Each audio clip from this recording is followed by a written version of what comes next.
Hola, ¿qué tal? Soy Rafael Estrada Michel y voy a hablar del contexto histórico que antecedió y mediante el cual, o por virtud del cual se reunió, el constituyente de 1856-57. Y para ello les rogaría que primero que nada nos pusiéramos en el lugar del momento, hiciéramos una composición del lugar, del tiempo y del espacio. Ahora nos cuesta trabajo pensar que en 1857 solamente habían pasado 10 años desde la traumática invasión de los Estados Unidos y analizamos las cosas como si fueran compartimentos estancos, es decir, como si no tuviera nada que ver al paso de una o dos generaciones el trauma sufrido 10 años antes con la reunión del Congreso Constituyente y la expedición de la famosa Carta Liberal del 57, pero tuvo absolutamente todo que ver.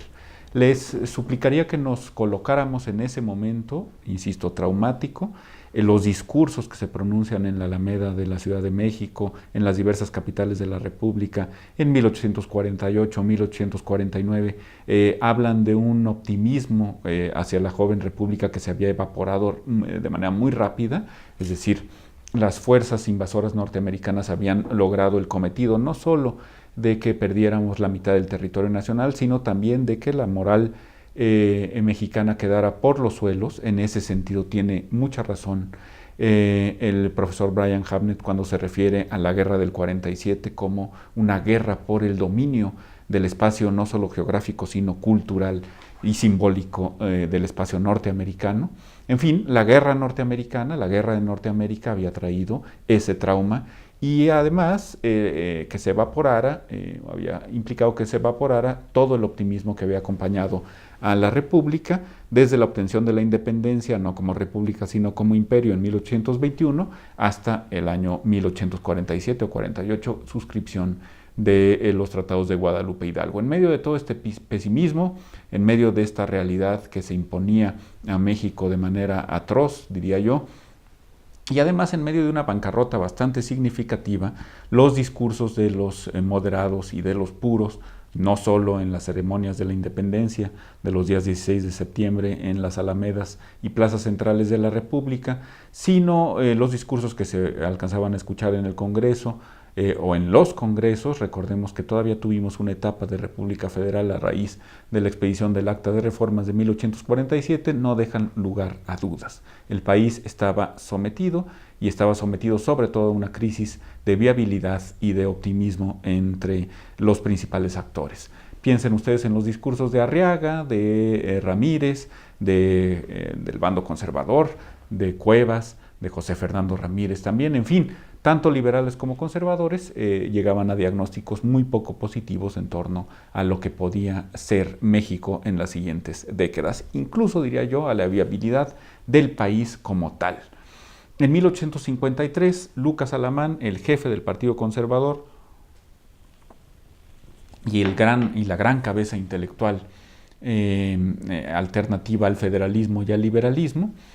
Lucas Alamán logra obtener del gobierno del enésimo y último, ahora sí, gobierno del general Santana, la expedición de unas bases para la organización de la República, para la administración de la República, eran llamadas oficialmente. Unas bases curiosas en donde no aparece por ningún lado un poder legislativo, hay una subversión, yo diría casi un aniquilamiento del esquema federal, que era la bestia negra en el pensamiento de Alamán. Los gobernadores de los estados, que pasarían a ser en la realidad departamentos, serían nombrados por el presidente de la República. Es una suerte de federalismo muy orgánico y muy a la mexicana, que en última instancia, a mi entender, deja de ser un federalismo, y la división de poderes se torna imposible al no existir un poder legislativo. En 1853, Alamán, la cabeza indudable del Consejo de Estado, que venía a tratar de evitar las veleidades dictatoriales, incluso tiránicas en algunos aspectos del general Antonio López de Santana, muere para mala suerte de la República, que trataba de organizarse o de reorganizarse, insisto, después del trauma del 47, y esta muerte de Alamán provoca que accedamos al más irresponsable y más trivial, menos controlado de todos los Santanas que existieron. El último Santana, que entre otras cosas, como ha probado Will Fowler, de manera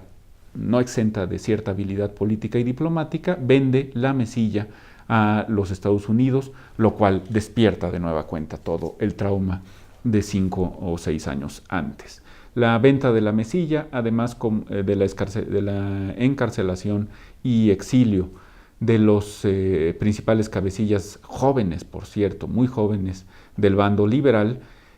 provocarán una suerte de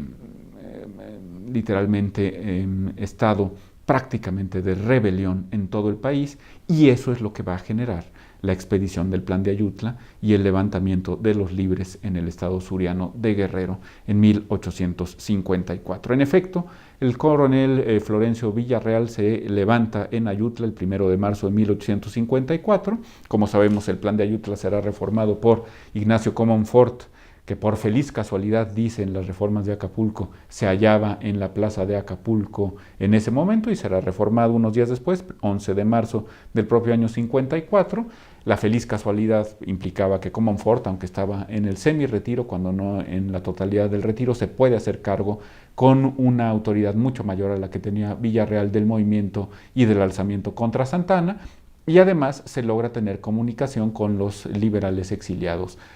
como es célebre fundamentalmente en la Luisiana. Se logra tener contacto con los Juárez, los Lerdo, los Ocampo, los Arriaga, y este contacto va a ser fundamental para el movimiento y después para la convocación del constituyente del 56-57. De hecho, la revolución de Ayutla se hace con armas que trajo Ignacio Comonfort de Estados Unidos. Hay que tener en cuenta que aunque el estallido se da en marzo de 1854, no triunfará sino hasta agosto de 1855. Santana logra por fin ser expulsado del país, del poder y del país, hasta agosto del 55, lo cual había permitido el periplo norteamericano de Comonfort, lo cual había permitido a las fuerzas del viejo subordinado de Morelos y de Guerrero, don Juan Álvarez, reconformarse, reorganizarse, y en última instancia permitió el extender por toda la República ese movimiento que había sido fundamentalmente suriano, cuando no estrictamente guerrerense. Desde Iguala, la insurrección o una insurrección no había logrado tal grado de popularidad. Es decir, desde el alzamiento del coronel Iturbide en 21 hasta el del coronel Villarreal y del coronel Comonfort en 1854, realmente un alzamiento de carácter militar nunca había tenido tal apoyo de las fuerzas populares. Y en ese sentido, la característica de Álvarez como un líder popular y respetado, sobre todo entre los pueblos, hoy por hoy se dice los pueblos libres de Guerrero. Piensen ustedes en Ayutla de los Libres, piensen ustedes en Coyuca de Catalán, en Tlapa de Comonfort. Todos estos pueblos y villorrios alcanzaron su característica de enorme capacidad de libertad o de rebelión libertaria, diría yo, precisamente con el alzamiento muy popular y muy importante de Ayutla. A tal grado que la guarnición de México se adhiere, no sin condiciones, al Plan de Ayutla. Esto precipita la caída de Santana, como sabemos, pero proclama presidente de la República no a Comonfort ni a Álvarez, lo cual parecería lo lógico, sino a Martín Carrera. Será hasta septiembre del 55, 20 de septiembre de 1855, cuando el propio Carrera, ante la fuerza de los acontecimientos, renuncie a la presidencia y la guarnición de México se vea obligada a reconocer al Plan de Ayutla, reformado en Acapulco, en sus términos. Vidaurri, el viejo cacique, el importante militar de Coahuila y Nuevo León, y el propio Comonfort reconocen a Juan Álvarez como presidente de la República. Lo mismo hacen en el centro del país Haro y Tamaris y Manuel Doblado. Parece ser que a la salida de Santana del poder, todo está tranquilo, con un reconocimiento prácticamente unánime a las fuerzas de don Juan Álvarez. Un Juan Álvarez que tenía una fama pública más bien ambivalente. Se le acusaba de no haber cargado con la caballería desde la hacienda de los Morales en la famosa batalla del Molino del Rey contra las fuerzas invasoras de los Estados Unidos y por lo tanto de haber precipitado una derrota que pudo haberse evitado a las faldas del castillo de Chapultepec cuando esa celebérrima batalla en que cayeron tantos héroes en Molino del Rey. Aún así, mantenía la autoridad caciquil, si se quiere, pero autoridad al fin, sobre numerosos pueblos de Guerrero y mantenía la visión legitimista de haber peleado al lado de Morelos y de Guerrero, además de ser una figura liberal incontestable. Era ya una persona de avanzada edad y sin embargo este gobierno de Álvarez parece ser que pudo haberse mantenido con cierta tranquilidad y con cierta estabilidad, por lo menos durante 55 y 56, pero enfrentaba un problema y un problema máximo al cual don Juan Álvarez no quiso entrarle, no quiso coger, como se dice, el toro por los cuernos. Y este problema máximo era el del enfrentamiento en el bando liberal entre liberales puros y liberales moderados. Álvarez era, al final de cuentas, una figura simbólica para los liberales puros, no podía tomar una actitud de moderación, no era un mito político que unificara a las dos grandes fracciones del bando liberal. Me resisto a llamarlo partido, aunque podríamos hoy por hoy, si hacemos caso omiso de la falta de estructura organizacional, podríamos llamarlo partido liberal como llamamos partido conservador, a lo que en realidad era el bando de la conservación de las ideas y de las prácticas, no solo de la Primera República Mexicana, sino puede decirse novohispanas, en fin, bandos o partidos. Lo cierto es que Álvarez no podía ejercer una labor de poder neutro o moderador ad inter del Partido Liberal, pero tampoco hacia afuera, para conciliar los ánimos del Partido Conservador con los ánimos de liberales puros y moderados. La convivencia entre puros y moderados era el gran problema del gabinete Álvarez. En junio de 1854, Ocampo, Arriaga y Mata se habían trasladado a Brownsville, Texas, es decir, habían dejado Nueva Orleans, y en julio de 1855, don Benito Juárez abandona la propia ciudad del Mississippi con destino a Acapulco. Así es que los liberales se estaban reorganizando, los liberales puros se estaban reorganizando con una enorme enemiga hacia Santana y a cualquier cosa que pudiera oler siquiera a santanismo, un poco menos enemistados con el Partido Conservador, aunque enemistados al fin y al cabo, y con notables ánimos de revancha política y de reforma constitucional, que llevará en su caso a la expedición preconstitucional, por cierto, de numerosas de las que hoy llamamos leyes de reforma. En julio, la Junta Directiva, conformada en 1855, tiene por cierto, conformada de conformidad con el Plan de Ayutla, tiene un marcado carácter liberal puro. La integran otro ícono de los liberales puros, el artífice de la primera reforma liberal del 34, don Valentín Gómez Farías, el michoacano Melchor Ocampo, el oaxaqueño Juárez, Cendejas, Diego Álvarez y Moreno. Juan Álvarez es el presidente de la República, pero se ve obligado a, no sé qué de cuánta buena gana, se ve obligado a compartir el poder con esta junta directiva, con este directorio auténticamente revolucionario. Comonfort, por su parte, que como decía don Emilio Rabasa, en la Constitución y la dictadura, fue un gran ciudadano, pero no era un gran hombre, en el sentido de gran hombre de Estado. El gran hombre de Estado, el hombre de la visión de Estado incontestable es Juárez en el momento. Comonfort, sin embargo, es un gran ciudadano, es un hombre que está dispuesto a limitar su propio poder, como no lo estuvo el propio Juárez. Comonfort se somete a la directiva, se somete a la junta directiva, al directorio Álvarez y Juárez, y el gabinete se conformará en consecuencia como un gabinete puro, el gabinete de don Juan Álvarez. Ocampo, Juárez, Prieto, este último con el carácter de secretario de Hacienda, ocupan los principales puestos. El ministro de Justicia es, como es célebre, Juárez, y el de Relaciones, es decir, el de la Gobernación, es Melchor Ocampo. Solo hay un moderado en este gabinete de Juan Álvarez, que es el propio Comonfort, que es el ministro, el secretario de Guerra. El 11 de diciembre de 1855, Álvarez, cansado de las pugnas y sin ánimo, insisto, de tomar un papel moderador o neutro, Juan Álvarez renuncia a la presidencia de la República en favor de Ignacio Comonfort. El gabinete torna a ser moderado. Entran en él figuras de la talla de la Rosa o de la Fragua. Hay rebeliones por todos lados y de todo signo. Comonfort no tiene la capacidad tampoco de aglutinar a todas las fuerzas en su favor, carece de la autoridad de un Juan Álvarez, carece de ese sentido, casi diría yo que romántico, de haber pertenecido a las fuerzas insurgentes de la primera hora, y desde luego no es bien visto por el bando liberal puro, que ve en él a un moderado, cuando no incluso a un conservador amigo de personajes como Zuluaga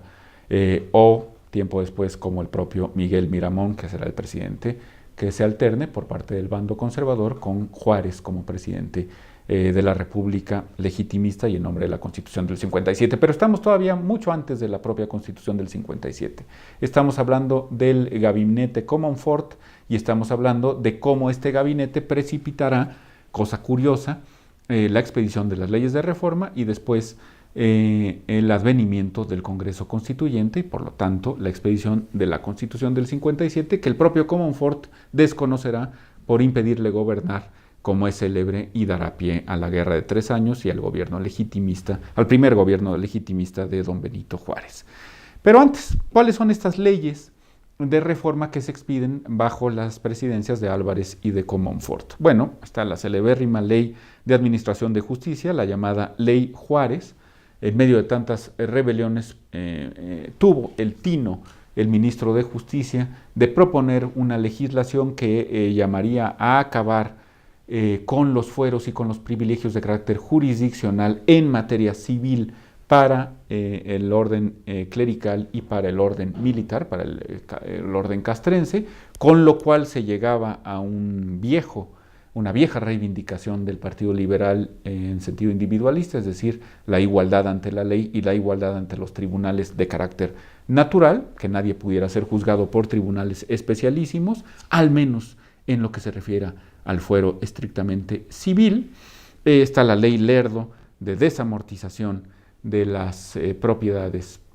en manos del clero y de las comunidades, de otro tipo de comunidades civiles, de corporaciones civiles, lo cual afectó, como sabemos, grandemente a un sinnúmero de comunidades indígenas, sobre todo en el sur del país, pero no cabe duda que la ley Lerdo detonaría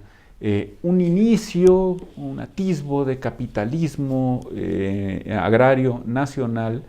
por cuanto quitaba de manos muertas, de las manos muertas de la iglesia y de las órdenes clericales, un número muy, muy considerable de tierras. Está la ley La Fragua en cuanto a la prohibición de la censura previa, en cuanto a la libertad de expresión, pero también en cuanto a la moderación de los ánimos por entonces desatados, como volverán a estar desatados en la época de la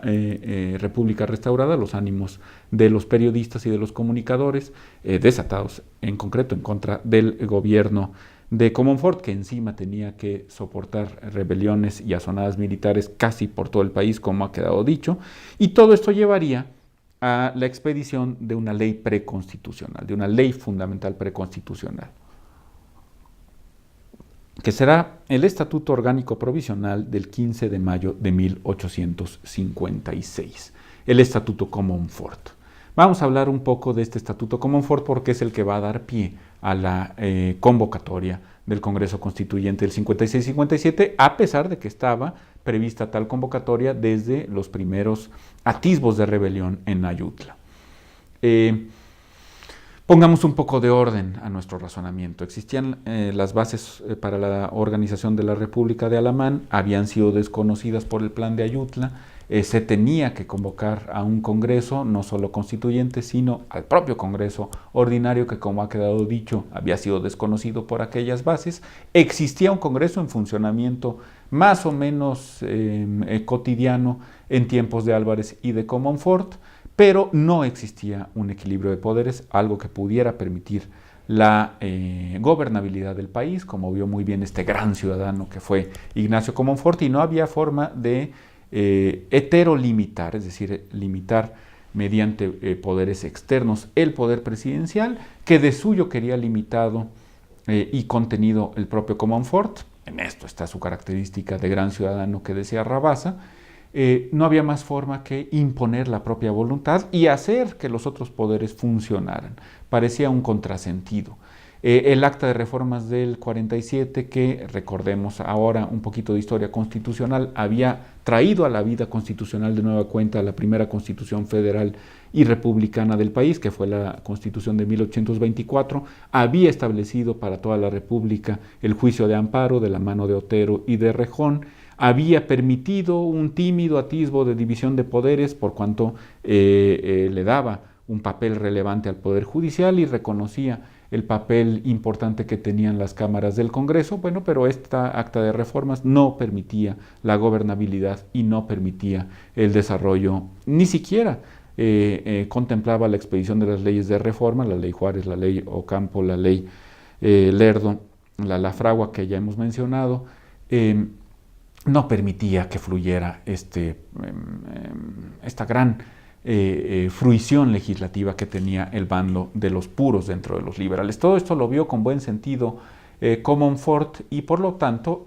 propuso, porque solo propuso, la expedición del Estatuto Provisional. La verdad es que digo que solo lo propuso porque nunca llegó a tener una vigencia más allá de lo material, es decir, una vigencia formal, nunca fue promulgado como tal, y este Estatuto Orgánico Provisional adolecía además de una grave falla para el paquete de reformas que imaginaban los puros dentro del bando liberal. Era un estatuto tan centralista o quizá incluso más que las bases de organización de la República de Alamán. Bajo la bandera de la gobernabilidad, de la posibilidad de imponer la voluntad del gobierno y del gabinete en todas las entidades del país, Comonfort había subvertido también, como en su momento había propuesto Alamán, el orden federal. Aunque el acta de reformas del 47 seguía nominalmente vigente, la verdad es que en términos de Comonfort no seríamos una federación pura y dura. Si este estatuto provisional hubiera tenido una vigencia práctica y una vigencia realmente formal a raíz de una promulgación como tal por parte del presidente de la República, ciertamente habríamos sido todo menos una república federal. Esto no podía al menos en el papel, satisfacer los ánimos federalistas de un partido que había estado encabezado desde mucho tiempo atrás por un federalista convencido como era don Valentín Gómez Farías. Y el enfrentamiento con los puros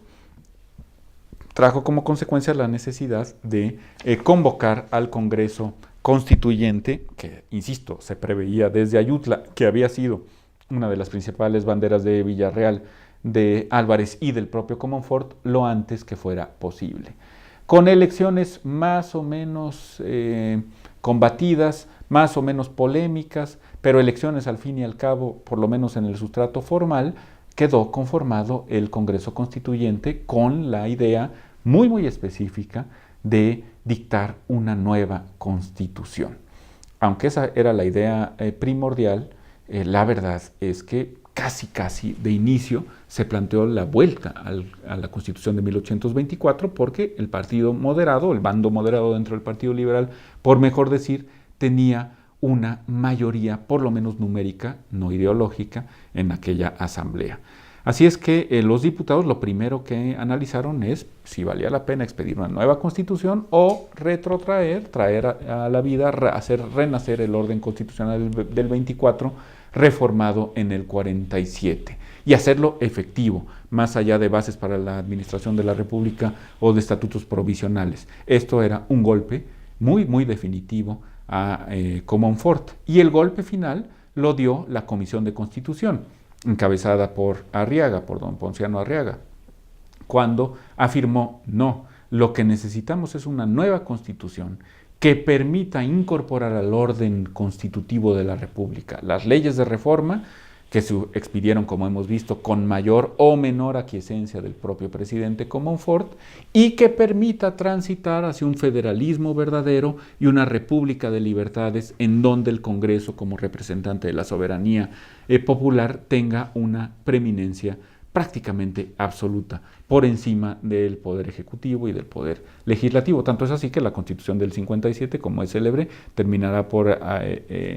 incorporar un modelo unicameral una sola cámara, que era una cámara además muy fogosa, la Cámara de los Diputados, cuyas resoluciones no podían ser vetadas con eficacia por el presidente de la República, y que será finalmente el esquema que critique acremente en ese libro magnífico que es La Constitución y la Dictadura, don Emilio Rabasa. Pero estamos pues a principios del Congreso Constituyente, en 1856, el primer triunfo para el bando puro será la obligación de expedir una nueva constitución. Insisto en que esto es lo que querían originalmente los rebeldes de Ayutla, pero con el paso del gabinete Comonfort esta idea se había venido diluyendo. Sin embargo, los moderados no triunfan en la idea de retrotraer, de traer de vuelta a la vida la Constitución del 24 reformada en el 47, y por lo tanto el Congreso Constituyente, en lo que no puede ser visto sino como una derrota del propio Comonfort, dará lugar a una Constitución nueva, quizá la Constitución por excelencia del siglo XIX mexicano, y que tuvo una determinancia absoluta sobre el siglo XX, que es la Constitución liberal, sin ambajes, federalista, pura, de 1857. Me dirán ustedes, ¿y dónde quedaron los conservadores? Ya hemos visto cómo operan en la Asamblea Constituyente, tanto liberales puros como moderados. Bueno, pues en realidad los conservadores no tuvieron escaños en aquella asamblea. El Congreso Constituyente se reunirá sin ellos, será una de sus fallas de origen reconocida por el propio Comonfort, que hubiera querido abrirse mucho más a todos los espectros ideológicos del país. La reforma estaba echada a andar, y esta exclusión del bando conservador me temo que echará a andar también la guerra de reforma un poco después, cuando las autoridades clericales, sobre todo clericales, expedidas, aunque no hay que descontar el ceño fruncido de los militares, pero las autoridades, sobre todo clericales, erigidas en críticas acerbas del texto constitucional de 1857, prácticamente llamen a rebelión y apoyen al bando conservador de los Zuluaga, un poco después de los Miramón, en la llamada Guerra de 3 años o Guerra de Reforma, que un poquito antes había significado, este enfrentamiento con el bando conservador y el enfrentamiento con las propias ideas moderadas de Comonfort, la renuncia y el desconocimiento de la Constitución del 57 por parte del presidente de la República, y la asunción de poderes legitimistas con base en la propia Constitución del 57 del presidente de la Suprema Corte de Justicia de la Nación, que se estará llamado a ser el presidente por antonomasia de la República Mexicana, por lo menos en el siglo XIX, la figura liberal prototípica, la figura que dará vida al Partido Liberal puro en estos años y a las propias leyes de reforma, y en última instancia la figura del Benemérito de las Américas cuando se pronuncie en contra de la intervención extranjera un poco después, y declare la moratoria de los pagos, todo esto que sabemos bastante bien. Por supuesto que ya habrán adivinado ustedes que me estoy refiriendo a la figura del antiguo gobernador de Oaxaca, Benito Juárez García. Pero eso es historia, es harina de otro costal, y es historia que se contará seguramente cuando se analicen las figuras señeras de muchos constituyentes del 56-57, como se hará en este curso. En resumen, es el enfrentamiento entre liberales puros y moderados, que no se atrevió a arrostrar Álvarez, que tuvo que enfrentar con muchísimas dificultades el presidente Comonfort, y que determinará la conformación excluyente de los conservadores del constituyente del 56-57, y en última instancia el gran triunfo liberal que consistió, liberal puro, en la expedición de una nueva constitución y la incorporación del significado. La incorporación formal será posterior, pero del significado y del espíritu, sobre todo, de la legislación reformista de los gabinetes Álvarez y Comonfort, lo que llevará a la reunión del Congreso Constituyente del 56-57, a la preponderancia de los liberales puros de la mano de figuras de una talla francamente apoteósica, como Arriaga, como Ocampo, como Olvera, como Mata, como Zarco,